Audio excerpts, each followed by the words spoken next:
The Andaman Islands are a set of islands located in the Bay of Bengal, around 700 miles from the coast of India. But you've never heard of them, I've never heard of them, what's the point? Well, if we zoom in further, we can see a loner island away from the main archipelago, known as North Sentinel Island. It's about the size of Manhattan, and has a weird quirk that on it lives the world's only pre-Iron Age tribe, permanently isolated from the rest of the world for millennia, that will kill you if you get too close. Sounds like a brilliant tourist destination. Our story starts quite a long time ago that's just the thing. The tribe don't have any system of writing that we know of, and we can't access the island to do any archaeological digs, so we're going to have to figure it out from the outside. But we can put the pieces together using science and historical fact, which, to be honest, is a bit more fun. The first recorded human habitation of the Indian subcontinent is around 28,000 BC, so we're going to put the date of the island's colonization a few millennia after, by island hopping from the continent, just like the island hopping in the Pacific to get people to Micronesia, Easter Island and Hawaii. Cool. Once the islands were inhabited, the extreme isolation of miles and miles of ocean and also the millennia soon grew different communities, and you've seen them differentiate from red. I love that effect. Also, thanks to the isolation, these islanders missed out on the discovery of iron, farming, currency, writing, democracy, the guns, the Industrial Revolution, what else? The atom bomb, scientific knowledge, rocketry, and also the technology to procrastinate writing scripts on YouTube. Seriously, it took me 4 days to bother writing the first paragraph. I think I have a problem. Speaking of myself, of course, here come the British. Being the colonisation and world-conquering type, of course they were going to try and meddle. In 1771, a surveyor passed the island but didn't land. He didn't see anything as the tribe was hidden by dense foliage, and it's just another island. Big whoop. Not exactly a shortage in this part of the world. No one cares, which is a good thing, because if they did, genocide. Bastard. 97 years later, the crew of the ship Nineveh were wrecked on the island, still viewed as average from the outside world. The hiding locals soon became hostile to these invaders, and the crew had to try and defend themselves from tribal attacks with spears and clubs.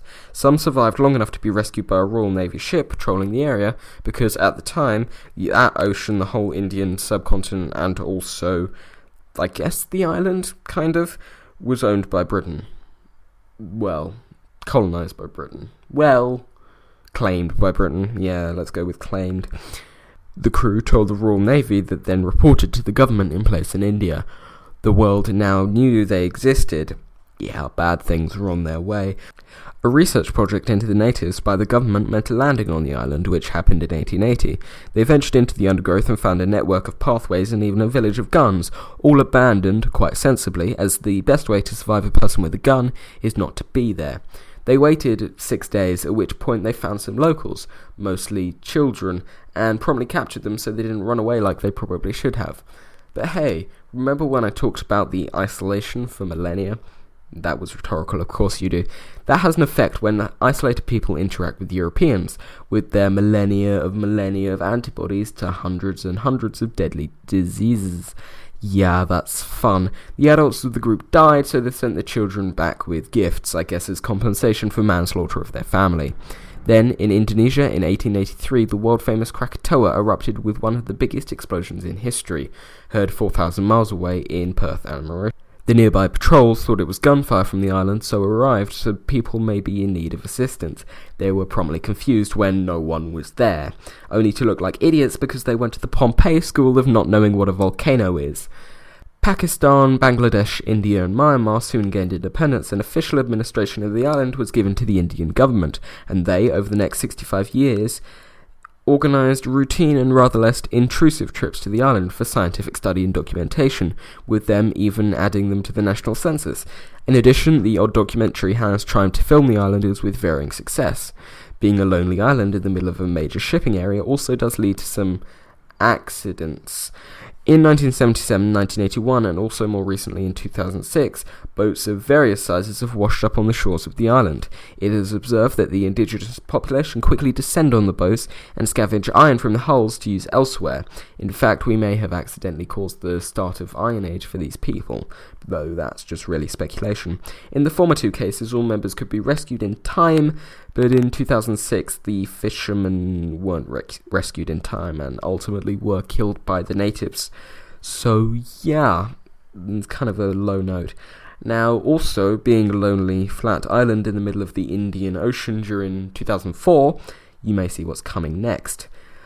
Don't worry, the infamous Boxing Day tsunami didn't harm them basically at all from what we can tell. The island, being strange like that, actually grew as the tectonic plate under it rose. Yeah. In 2005, the Indian government officially stated that they will not and have no intention of visiting North Sentinel Island again. A no-go zone is also in effect around the island to stop people contacting them. This is a good thing, as this gives us a window back in time to what we were like before farming and writing. They can tell us what changes were made to us and which developments occurred when. They can tell us a lot about human development, so it's a good thing they'll be sticking around. We really just need to stop crashing boats into their island. Oh well.